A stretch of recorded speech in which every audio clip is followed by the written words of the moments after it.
Sziasztok, Bálint vagyok, és előző videómban nem tértem rá a meglőtt állatok trófeáira, ezt most be is mutatom.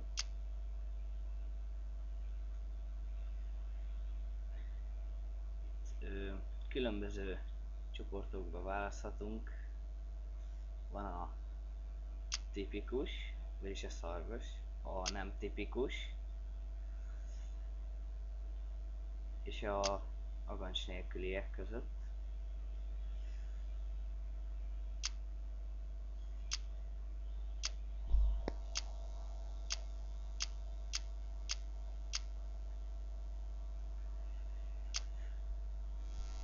Mutatja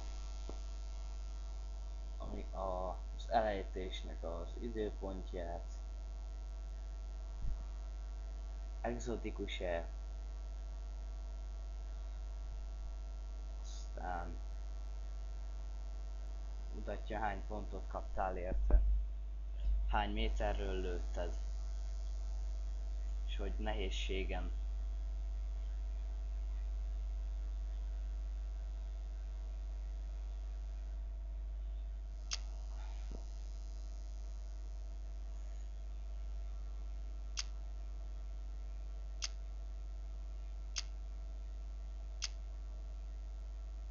Egyébként, hogyha egy ilyen szarvast találtok, akkor ne kapkodjátok el.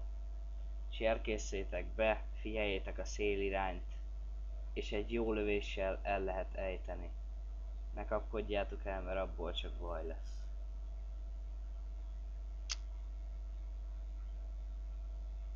Mint ennél. Ugyanis hogyha rendesen le akarod lőni, akkor azt nyakba kell. És nem ide, ahova nekem sikerült.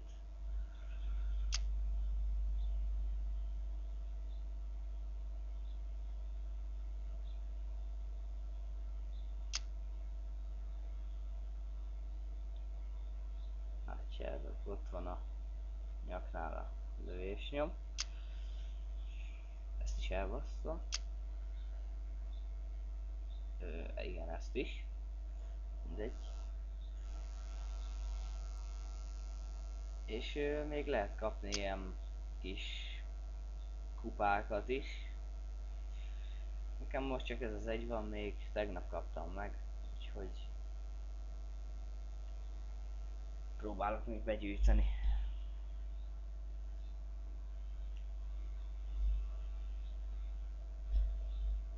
Egyébként majd nem tudom, hogyha valaki ezt meg tudná mondani, hogy hostot csak landon tudok-e csinálni, vagy Hamachin, nem tudom.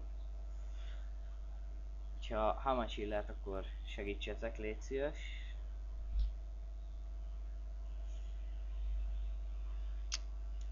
Ez a videó ennyi lenne. Köszi, hogy néztetek. Sziasztok!